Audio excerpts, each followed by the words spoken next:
السلام عليكم ورحمة الله.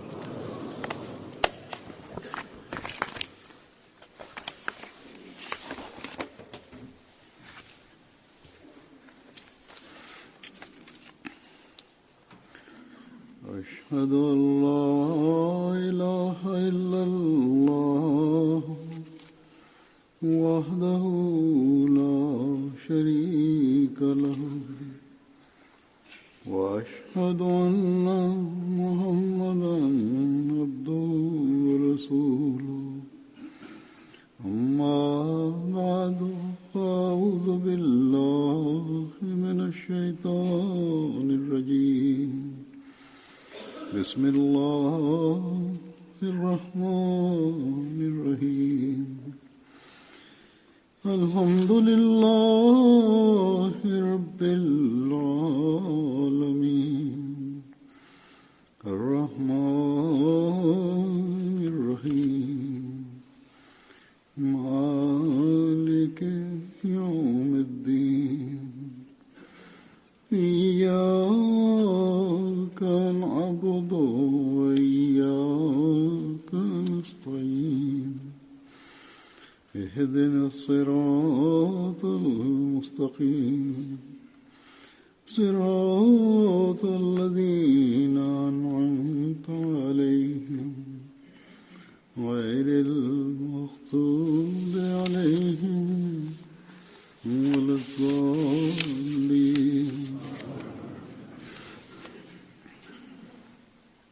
Bugungi kunlarda G'arb ommaviy axborot vositalari sizlar islomning tinchliksevar ta'limoti haqida gapirasizlar, ammo musulmonlarning ko'pchiligi bu gaplarni aytishmaydi. Na boshqa musulmonlar sizlarni musulmon deb hisoblashadi.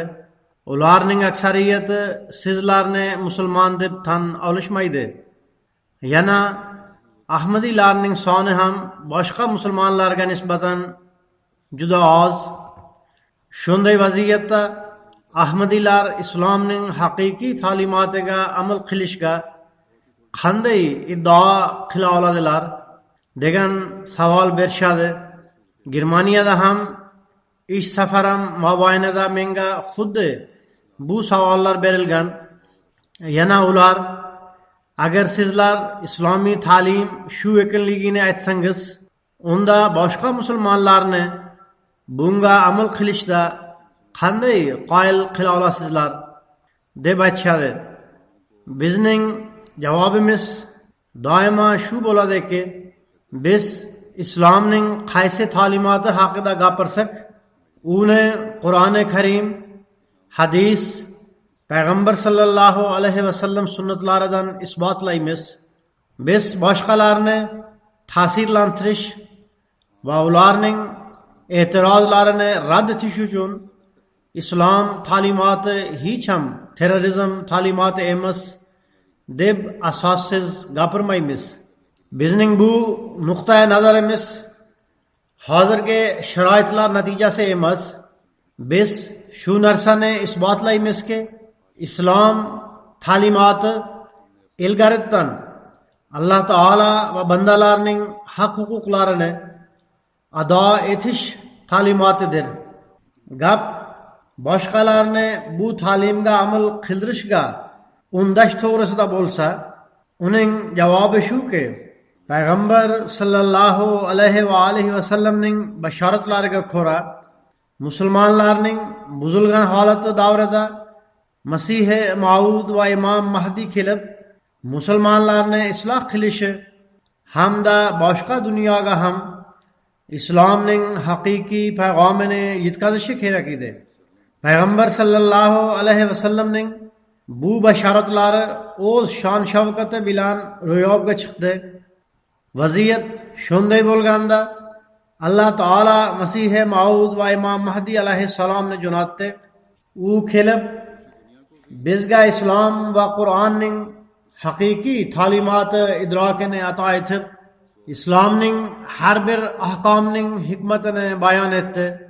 Hazrat Masihi Maud alayhissalomga iymon keltirgan biz Ahmadiy musulmonlar unga yarasha islom ta'limotini musulmonlarga ham, g'ayri musulmonlarga ham bildirmoqdamiz. Bizning ishimiz targ'ibot qilishdir. Demak, bu ishni biz bajarmoqdamiz va Xudo xolasa bajarib boramiz. Ilohiy jamoatlar va payg'ambarlarning jamoatlari kunlar ichida emas, aksincha asta-sekinlik bilan rivojlanib tarqaladi.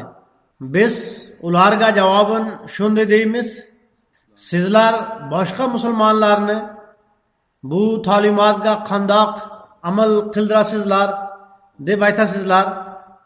Ahmadiyya jamoatining soni hozir millionlarga yetdi. Bularning ko'pchiligi musulmonlarning boshqa firqalaridan kelib qo'shilgan. Odamlar bu payg'amni tushungani, islomning haqiqiy ta'limoti ochilgani, Hazrat Masih Maud alayhissalatu vassalomning da'vosidan xabar topgani sayin payg'ambar sallallohu alayhi va alihi vasallamning farmonlari va bashoratlarini anglab yetib, musulmonlardan ko'p kishilar bizga kelib qo'shilmoqdalar. Boshqa din vakillari ham kelib qo'shilmoqdalar. Xudo xolasa bu ozchilik bir kuni ko'pchilikka aylanadi.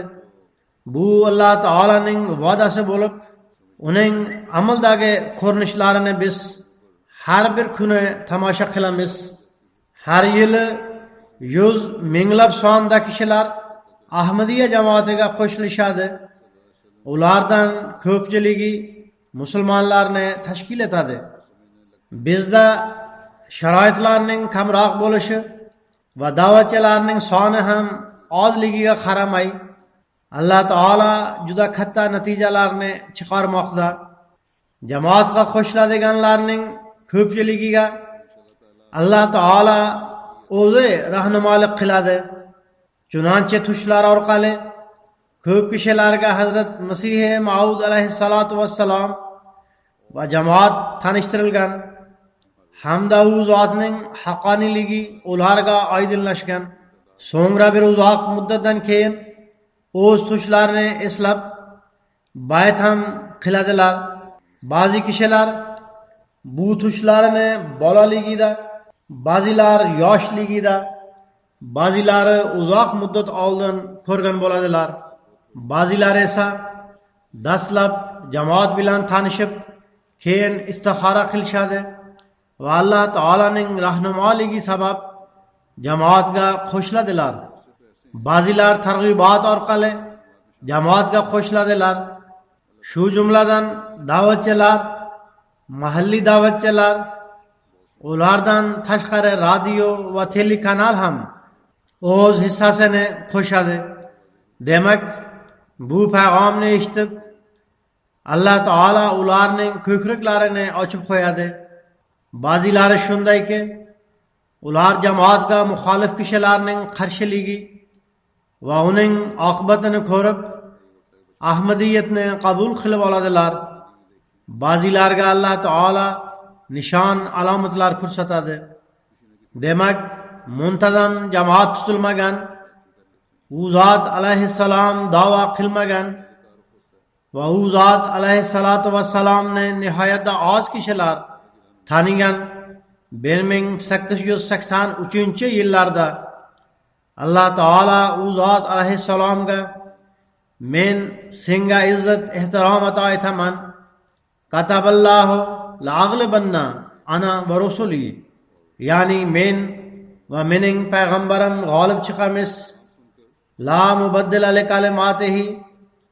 Ya'ni Alloh taolaning gaplarini hech kim o'zgartira olmaydi deb marhamat qildi. U paytda u zot Masih Maud va Imom Mahdi ekanliklarini da'vo qilmagan edilar. U zot alayhissalatu vassalam jamoatining rivojlanishi va kengayishi to'g'risida yana ko'p vahiy ilhomlar bor. Alloh taolo shunday vahiy qiladi: men senga rivoj ato etaman, seni yaxshi ko'radigan kishilar guruhini ko'paytiraman. Demak, bugun Alloh taolo rivoj berishga va'da qilgan yolg'iz kishining jamoati butun dunyoga tarqalib kun sayin ko'paymoqda. Har kuni yangi kishilar qo'shilmoqda. Alloh taolo jamoatga qo'shiladiganlarga qanday qilib yo'l ochadi? Bu haqda ayrim voqealarni men taqdim etaman. Tushlar orqali Ahmadiyatni qabul qilgan kishilarning ba'zi voqealari mavjud. Qozondan da'vatchimiz shunday deb yozadi: Sansafi Loyev degan kishi bilan targ'ibot aloqasi bog'lanadi. U kishi bilan savol-javob majlislari bo'lib turdi. Biroz muddatdan keyin u kishi bay'at qilib oldi. U kishi o'zining bay'at qilish voqeasini shunday aytib beradi: Alloh taolo menga tushda ko'rsatdiki, men Suriya hududidaman. Ikkala guruh o'zaro urushmoqda. Ular urushayotganlarida uchinchi guruh kirib kelib, sizlar bir-biringizni o'ldirib, zulm qilmoqdasizlar. Urushni to'xtatib, o'zaro sulh tuzinglar deb tushuntiradi. Uchinchi guruh tushuntirgani sabab ular o'z qurollarini tashlab yuborib, o'zaro bir-biri bilan quchoqlasha boshlaydilar. Men birovdan bu ikkala guruhni yarashtirgan uchinchi guruh kim ekanligini so'rasam, bu Ahmadiya jamoati kishilaridir deb javob berdi. Shuningdek, u kishi o'zining yana bir tushini bayon qilib shunday deydi: Alloh taolo menga ko'rsatdiki, bulutli havo va shaboda ismoqda. Shu payt Ahmadiyatgina to'g'ri aqidadir degan ovoz eshitiladi. Bu tushlardan keyin men bay'at qilib oldim. Fransiyadan Malika xonim o'zining Ahmadiyatni qabul qilish voqeasini bayon qilib shunday deydi: Mening barcha oila a'zolarim ichida Ahmadiya payg'omi yetib bo'lgan edi. Bu haqda ko'pincha uyimizda falon kishiga Alloh taolo tush orqali rahnamolik qildi va u jamoatga qo'shildi degan gap bo'lar edi. Men bu gaplarni eshitib turar edim, biroq men o'zim hech indamasdim. Men bir kuni Alloh taolo huzuriga, sen menga ham aytib ber, Ahmadiyya to'g'ri yo'lmi yoki noto'g'ri deb duo qildim. Alloh taolo menga keyingi 3 kecha ketma-ket 3 tush ko'rsatdi. Birinchi tushda men qiyomat kelgani va har tomonda boshalamonlikni ko'rdim. Ammo mening Ahmadiy bo'lgan aka-uka va opa-singillarim hech tuz to'palanda emaslar. Aksincha ular nihoyatda xursand. Holbuki men vaziyat nihoyatda xavfli deb dodvoy solmoqdaman. Ammo ular hech xavotirlanmaydilar. Aksincha biz Ahmadiya jamoatining majlisiga borishimiz kerak deyshadi. Men tushimda qo'rqar holda ularga suyanib olaman. Men yana bir tushda ko'rdimki, mening Ahmadiy bo'lgan opam menga namoz o'qi, faqat bu to'g'ri yo'ldir deb aytmoqda. Shuningdek, 3-kecha shunday tush ko'rdim. Men aka-ukalarim va opa-singillarim bilan o'tiribman. Alloh taolo mening qo'limga bir narsa yozganini sezaman. Chunonchi bu tushlardan so'ng jamoatning haqqoniyligi haqidagi tushlardan ko'ksim ochildi. Undan keyin men bay'at qildim. Hozir to'liq oilam Ahmadiyatni qabul qilib olgan. Côte d'Ivoire'ning Shepu qishlog'ida xizmat qilayotgan mahalliy da'vatchimiz Abdulaziz Taravide shunday deydi: Katta yoshli va Mara Taravide bir kuni tushida ko'rdiki, qishloqqa arab kishilar kelishgan. Ular kelishganda ba'zi kishilar, bular haqiqiy arablar emas, ulardan uzoq turinglar deyshadi. Shu vaqt mobaynida agar sizlar Alloh taolani topmoqchi bo'lsangiz, ana shu odamlar orqali topasizlar degan ovoz eshitildi. Bundan biroz kunlar o'tgandan so'ng Ahmadiya targ'ibotchisi bizning qishlog'imizga keldi. Qishloqliklardan ba'zilari uning Ahmadiylarning targ'ibotchisi ekanligini bilib, ular musulmon emaslar, bularga yaqinlashmaslik kerak, bizning mullalarimizning fatvolari ham ana shu deb ayta boshlashdi. Mazkur kishi bu holatni ko'rganda ko'rgan tushi esiga keladi. Bu voqeadan bir necha kun o'tib, bu kishi bayt qilib jamoatga qo'shildi. Bu kishi Kod d'Ivoire jalsasiga nihoyatda shijoat va jo'shqinlik bilan qatnashgan edi. Kongo, Braziliyadan Bashir Sokila sohib shunday yozadi: Men birinchi marta 2014-yili mahalliy jalsa solanaga qatnashish imkoniga ega bo'ldim. Men u yerda Hazrat Isa alayhissalatu vassalomning vafot etgani va osmondan tirik nozil bo'lmasligi, yana payg'ambar sallallohu alayhi vasallamning bir vaqtlar musulmonlar guruhlarga bo'linib ketadi, islomning quruq nomi qoladi, shunda Hazrat Masih Maud alayhissalom tashrif buyuradilar va faqat uning jamoati hidoyat yo'lida bo'ladi deb marhamat qilganlarini bildim. Shundan so'ng men Ahmadiyya jamoati adabiyotlarini mutolaa qila boshladim. Natijada Ahmadiyatning haqqoniyligini anglash fursatini topdim. Bu jarayonda bir kecha men tushda ko'rdimki, bir kishi menga oq va pushti rang chiroyli libos berdi. So'ngra Ramazon oyida men nihoyatda zamonaviy avtobusda safar qilayotganimni ko'rdim. Bu tushdan keyin qalbim xotirjam bo'ldi, zero avtobus safar vositasidir.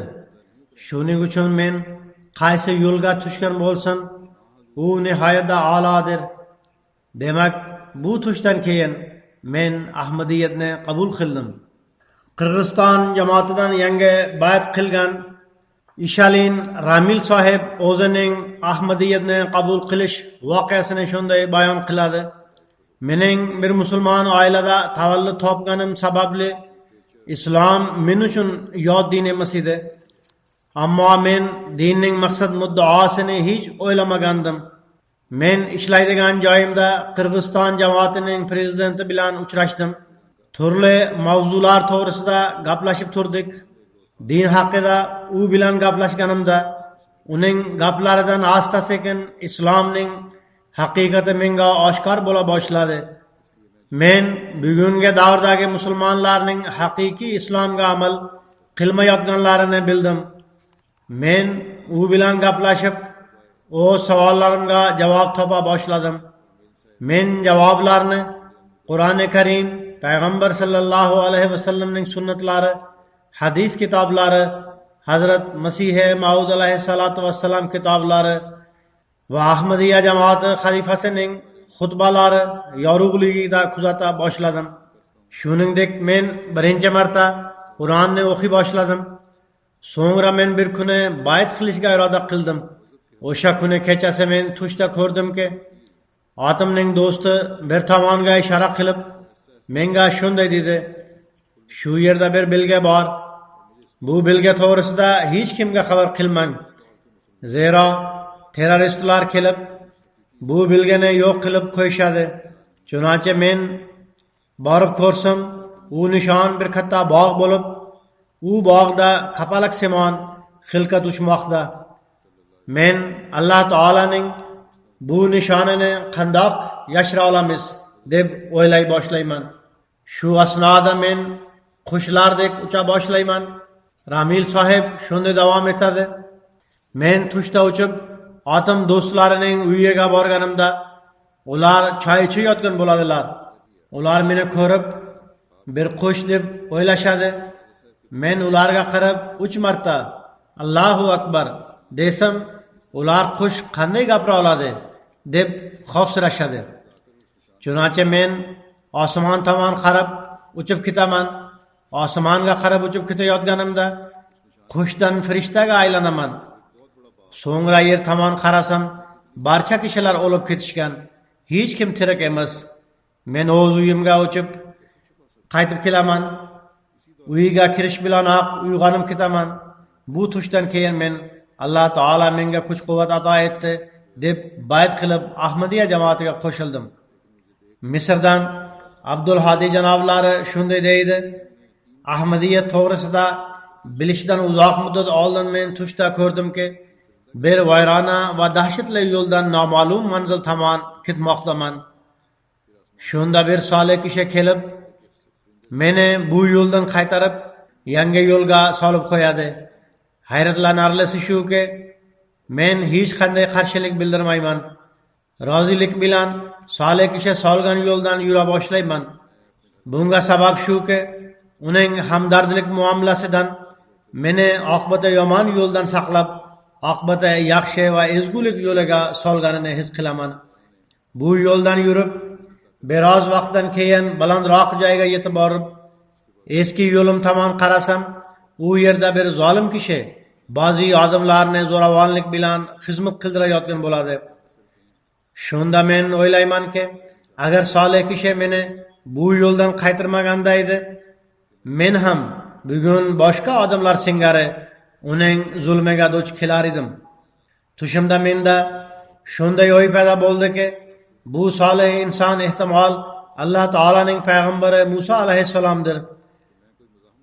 Hadi sohib shunday davom etadilar. Uzoq muddat o'tgach, Ahmadiya jamoati bilan tanishganimda, men ketayotgan yo'lning barbodlik va halokat tomon olib ketayotganini, meni eski yo'ldan qaytarib, yangi yo'lga solgan solih inson Hazrat Masih Maud alayhissalom ekanligini va yangi yo'l esa Ahmadiyat, ya'ni haqiqiy islom ekanini tushundim. Bu ozgina namunalarni men taqdim etdim.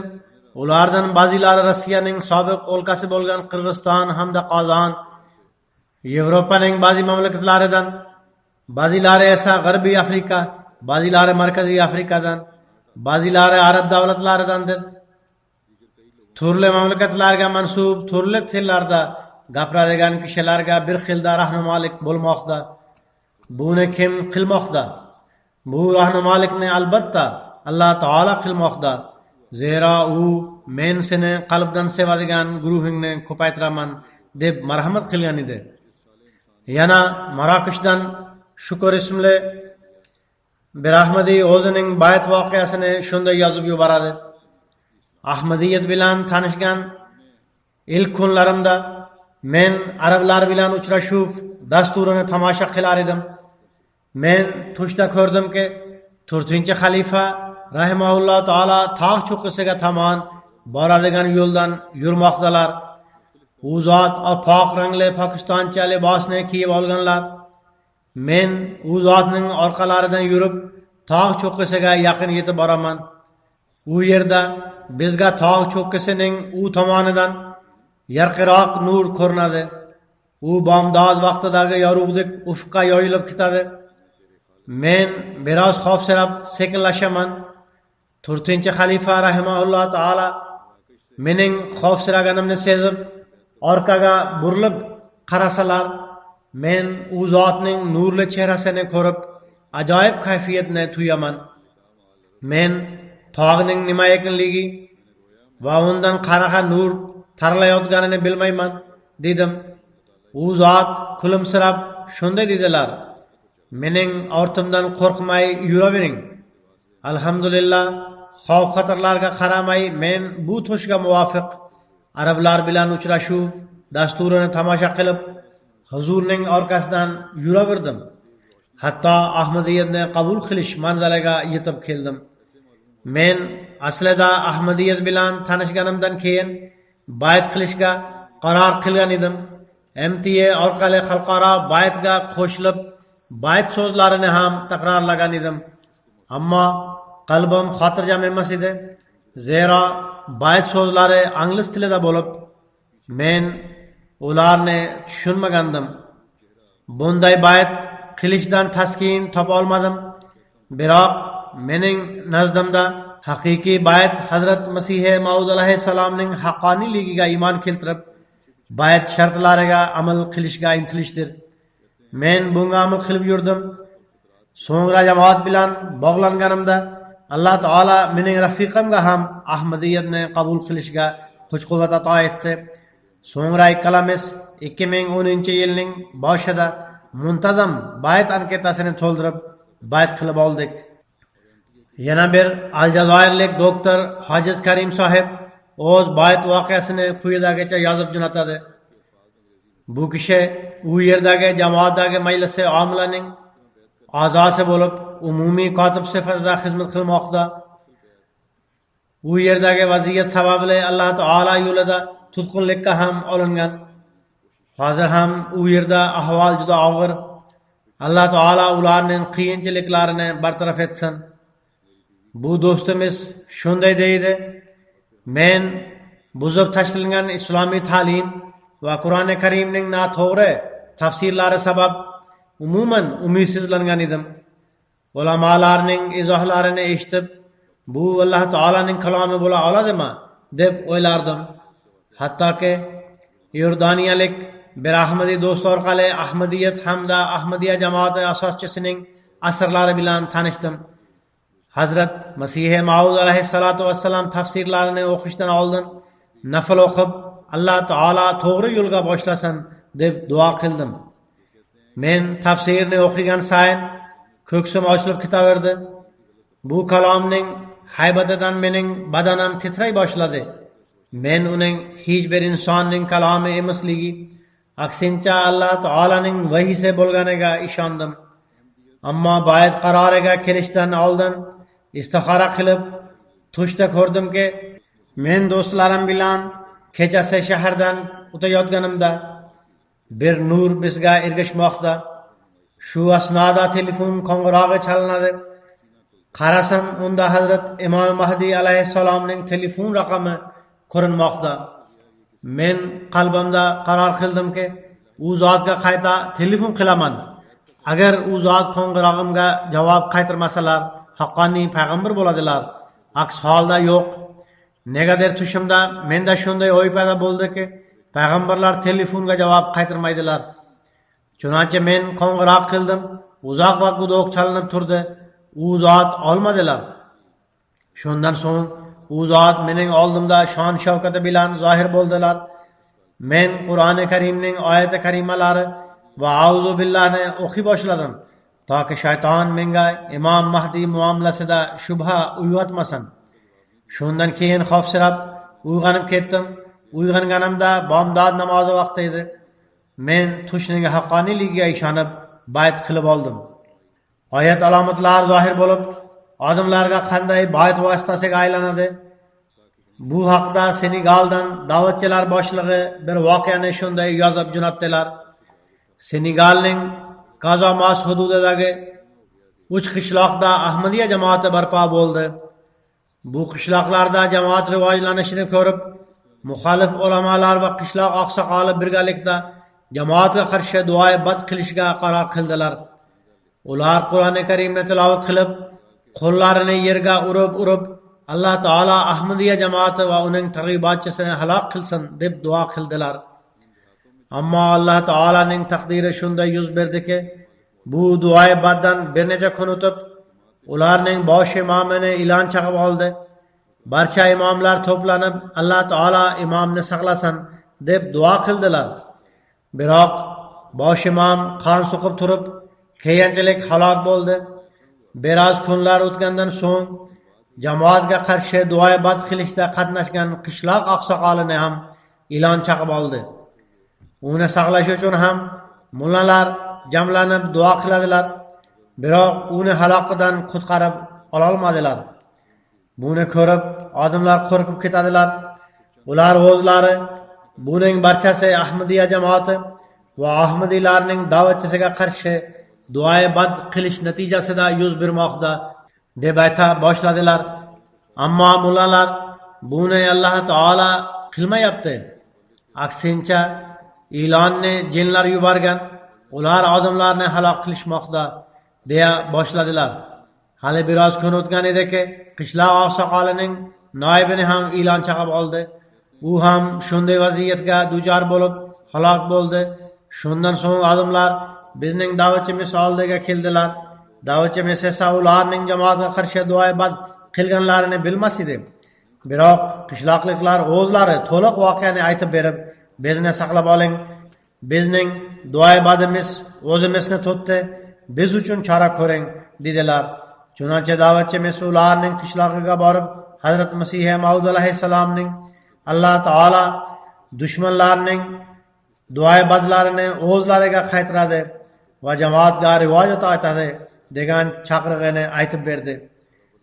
Hozir Alloh taolaning fazl va marhamati bilan uchala qishloqdan 700 dan ziyod kishilar bayt qilib Ahmadiyat og'ushiga keldilar.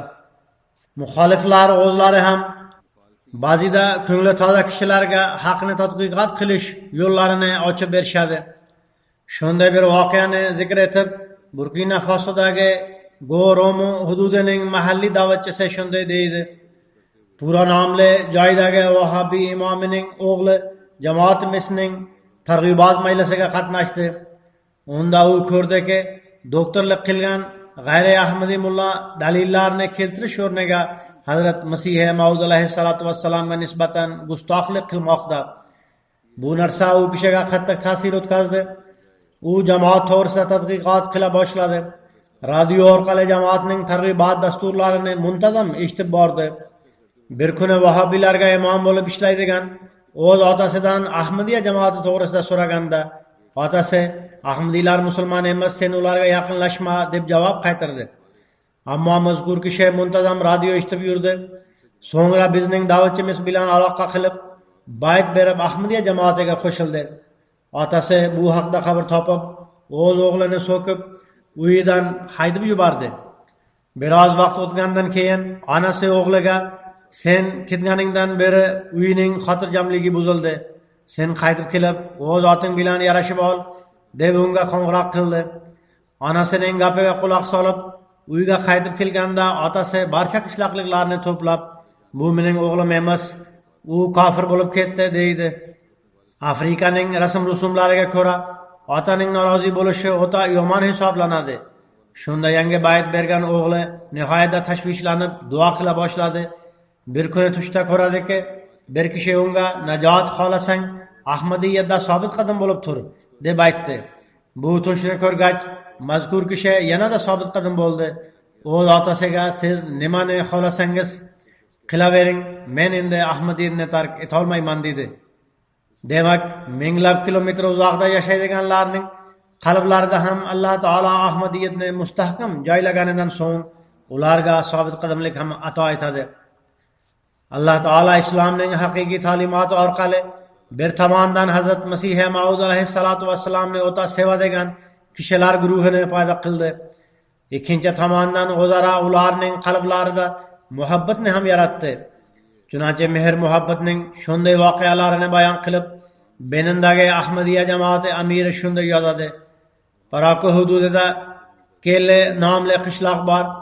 Bu Parako shahridan 114 kilometr uzoqlikda joylashgan.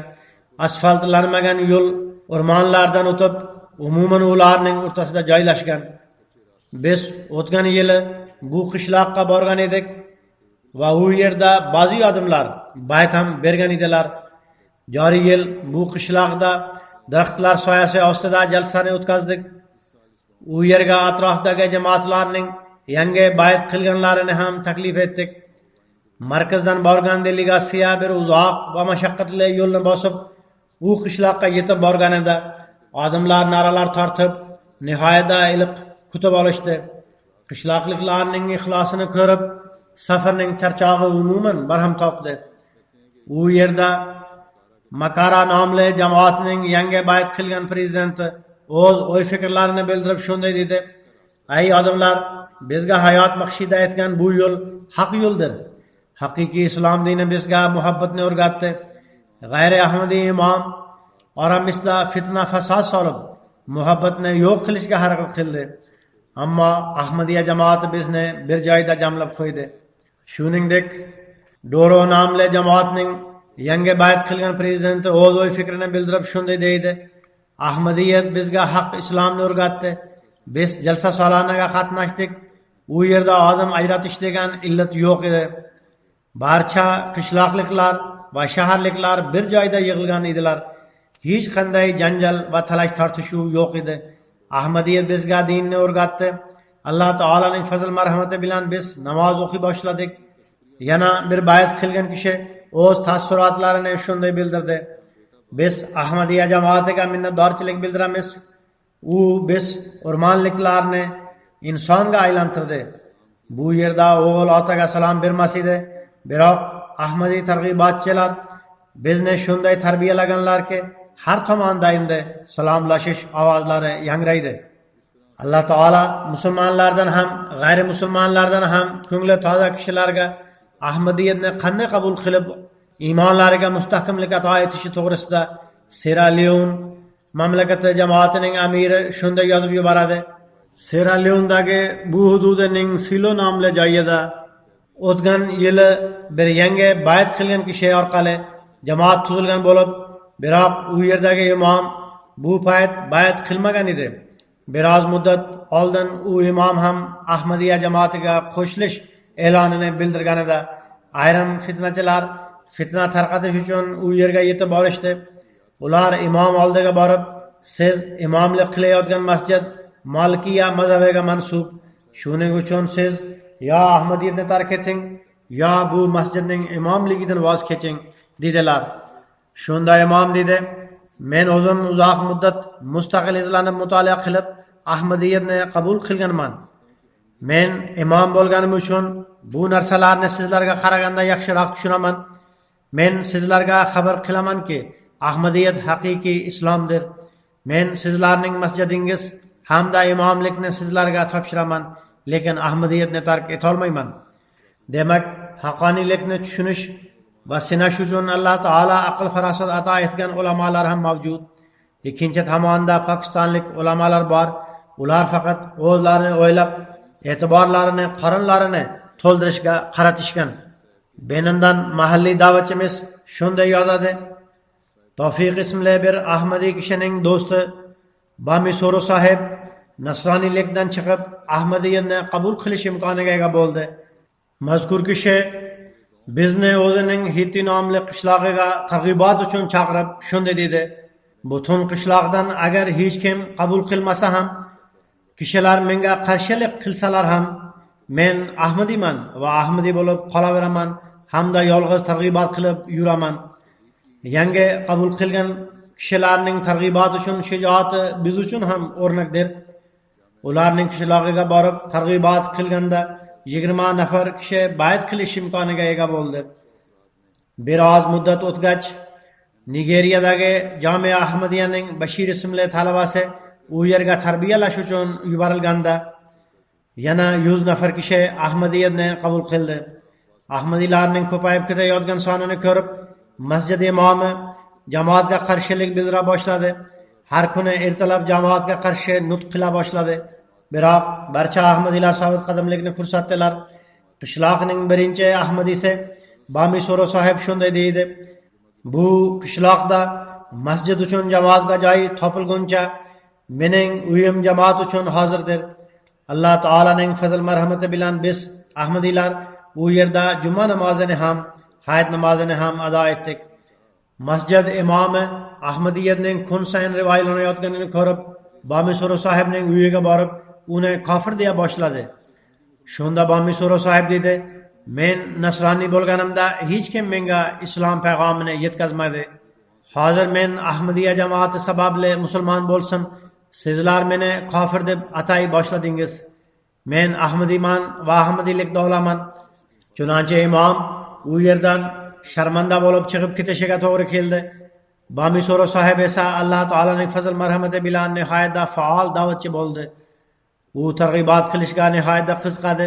Masjid imomining qarshiligiga qaramasdan nihoyatda jo'shqinlik bilan targ'ibot qilib, yangi baytlarga sababchi ham bo'lmoqda. Burkina Fasodan mahalliy da'vatchimiz Konote Abdulhay sahib shunday yozadi: yangi bayt qilgan Jiyalo Ibrohim sahib o'zi haqida aytib beradiki, men musulmon bo'lganimga qaramay ko'p aroq ichar edim. Shu darajada ko'p ichar edimki, odamlar meni jinni deb o'ylar edi. Hech kim menga yaqinlashmas edi. Bir kuni betob bo'lib qoldim. Hech kim meni ko'rgani kelmadi. Shundan so'ng men Ahmadiyya radiosini tinglay boshladim. Alloh taolo menga hidoyat ato etdi. Bayt qilib jamoatga qo'shildim. Aroq xo'rlikni tashladim. Biroq biroz muddat o'tgach yana betob bo'ldim. Bu safar shu qadar betob bo'ldimki, men o'zimning kunim bitganini his qildim. Chunonchi men Alloh taoladan: "Ey Alloh, agar men qabul qilgan Imom Mahdi haqqoniy bo'lsa, menga uzoq umr bergin" deb duo qilib so'raganimda, Alloh taolo duomni eshitib, xastalikdan najot ato etdi va shunday sog'lik ato etdiki, jalsaga ham qatnashdim. Uning aytishiga ko'ra, buning barchasi Imom Mahdi alayhissalomning qabul qilish barakasidir va uning hayotda qolishi haqqoniylikni tan olishi sabablidir. Ko't Diyavurdan Damile ismli do'stimiz o'zining Ahmadiyatni qabul qilish voqeasini shunday bayon qiladi. Men butlarga sig'inar edim. Bir kuni tushda ko'rdimki, bir kampir menga qumgan va joy namoz berib, namoz o'qishingiz lozim dedi. Men bu tushni tushunmadim. Tush tabirini bilishim uchun bir musulmon ulamoga bordim. U shunday dedi: "Buning to'g'ridan to'g'ri ma'nosi shuki, siz namoz o'qishingiz kerak." Chunonchi g'ayri ahmadiylar masjidiga borib namoz o'qiy boshladim.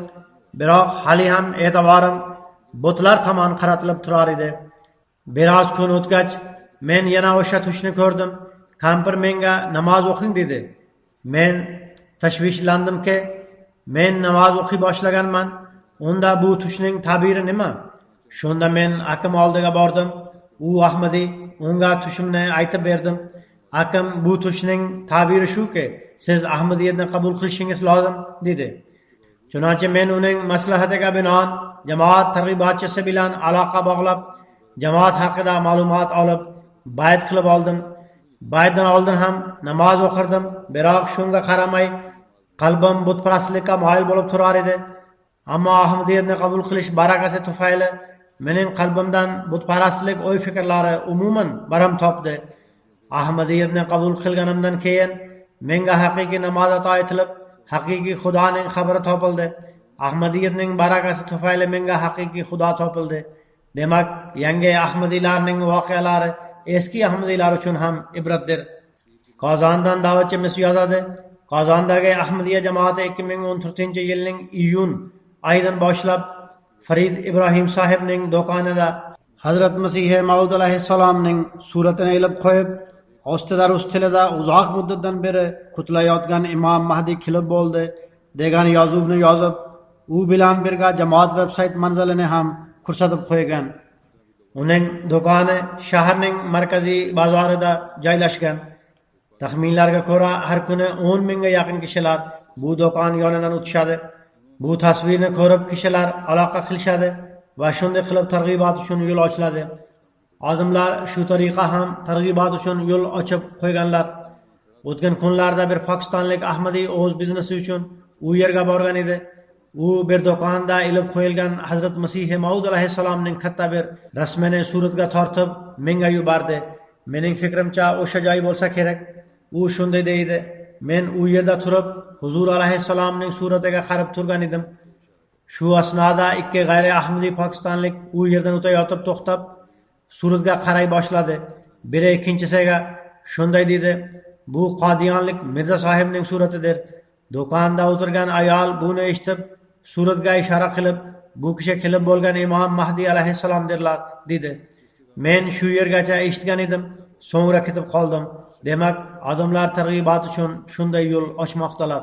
Burkina Fasodagi jamoatimiz amiri shunday yozadi: Bizning bir bayt qilgan do'stimiz Pore Idris sohib o'z haqida bunday aytib beradi: "Men bayt qilgandan so'ng bir kuni tushda oldin mavjud bo'lgan joyimni qorong'u qoplaganini va hozir tutgan joyimni esa har tomonlama nur qoplaganini ko'rdim. Shundan so'ng uyg'onib ketdim. Mazkur kishi Ahmadiyni qabul qilishdan oldin vahobiydi.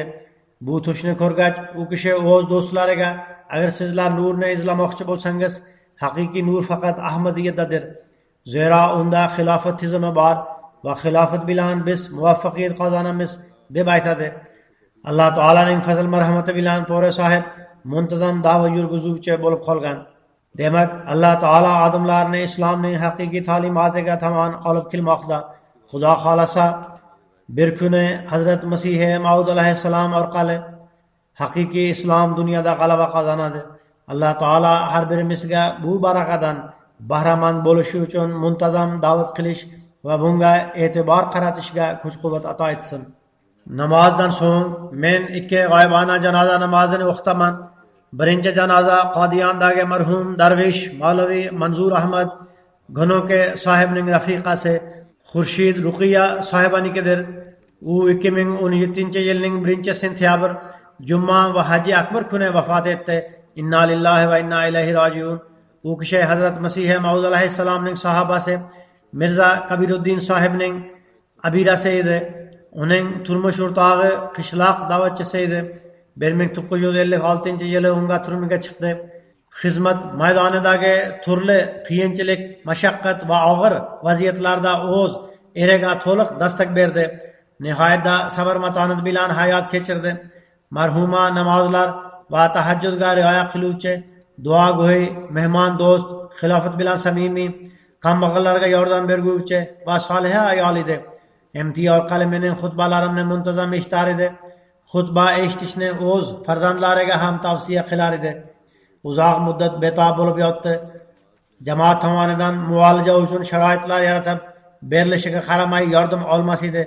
So'nggi damgacha farzandlariga o'z sharoitlaringiz bilan muolaja qilishga harakat qilinglar deb aytar edi. Marhuma vasiyat tizimiga kirgan edi. U o'z orqasida 2 qiz va 2 o'g'ilni qoldirdi. Uning bir kuyovi Marokashlik bo'lib Fransiyada yashaydi. Alloh taolo marhumaning darajalarini yuksaltirsin. Uning farzandlariga ham uning ezgu ishlarini davom ettirishga kuch-quvvat ato etsin. Ikkinchi janoza New Jerseydan amerikalik doktor Salohiddin sohibnikidir. U Indoneziyada targ'ibotchi bo'lib ishlagan Mavlavi Imomuddin sohibning o'g'li edi. 2017-yilning 10-sentyabr kuni yuruq xuruji natijasida vafot etdi. Inna lillahi va inna ilayhi rojiun. U kishi tabiiy fanlar bo'yicha doktor edi. 4-xalifa davrida ko'proq Londonga kelar edi. Maxsus kotib idorasida ishlashdan tashqari xavfsizlik bo'limida ham xizmat qilar edi. Maxsus kotib idorasida ish bo'ladimi yoki xavfsizlik bo'limidami, nihoyatda mas'uliyat bilan bajarar edi. Nihoyatda viqorli, hamma bilan kirchimol, har bir joyda o'z mavqeiga ega inson edi. Odamlar uni yoqtirar edi. Bo'yi uzun, kelishgan kishi bo'lib, bilimi ham kuchli edi. Doktorlikni yoqlagan bo'lib, o'z sohasida yaxshi mutaxassis edi. Bundan tashqari bilimi yetuk edi. Barcha fazilatlar bo'lishiga qaramay nihoyatda kamtar va xoqsar inson edi. Har qanday kishi bilan gaplashish malakasi bor edi. Men aytib o'tganimdek 4-xalifa davrida maxsus kotib idorasida xizmat qilishga imkon topgan. Bundan tashqari xavfsizlik bo'limida ham nihoyatda faollik bilan ish yuritar edi. Amerika jamoatining amiri u haqda shunday yozadi: Doktor Salohiddin New Jersey jamoatining a'zosi edi. Bir necha yillardan buyon jalsa solana paytida oshxonada ko'ngillilarga nazoratchi bo'lib xizmat qilar edi. Jalsa solana paytida uning charchamay ko'rsatgan samimiy xizmati biz uchun ibrat edi. O'zini namoyish etmasdan kamtarona Hazrat Masih Maud alayhissalomning mehmonlariga shijoat bilan xizmat qilishga doimo shoyi bo'lib turar edi. Hamisha menga mansib kerak emas, qanaqa xizmat qilish kerak bo'lsa mendan foydalaninglar deb aytar edi.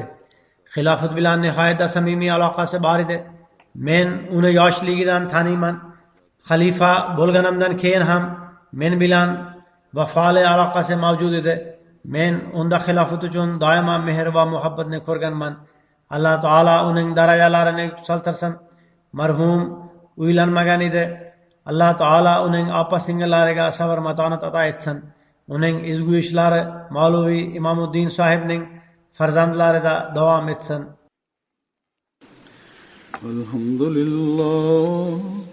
Alhamdulillah nahmaduhu va nasta'inuhu va nastaghfiruhu wa nu'minu bihi wa natawakkalu alayhi wa na'udzu billahi min shururi anfusina ومن سيئات أعمالنا من يهده الله فلا مضل له ومن يضلل فلا هادي ونشهد أن لا إله إلا الله ونشهد أن محمدا عبده ورسوله عباد الله رحمكم الله إن الله يأمر بالعدل والإحسان وإيتاء ذي القربى وينهى عن الفحشاء والمنكر والبغي يعظكم لعلكم تذكرون اذكروا الله يذكركم وادعوه يستجب لكم ولذكر الله أكبر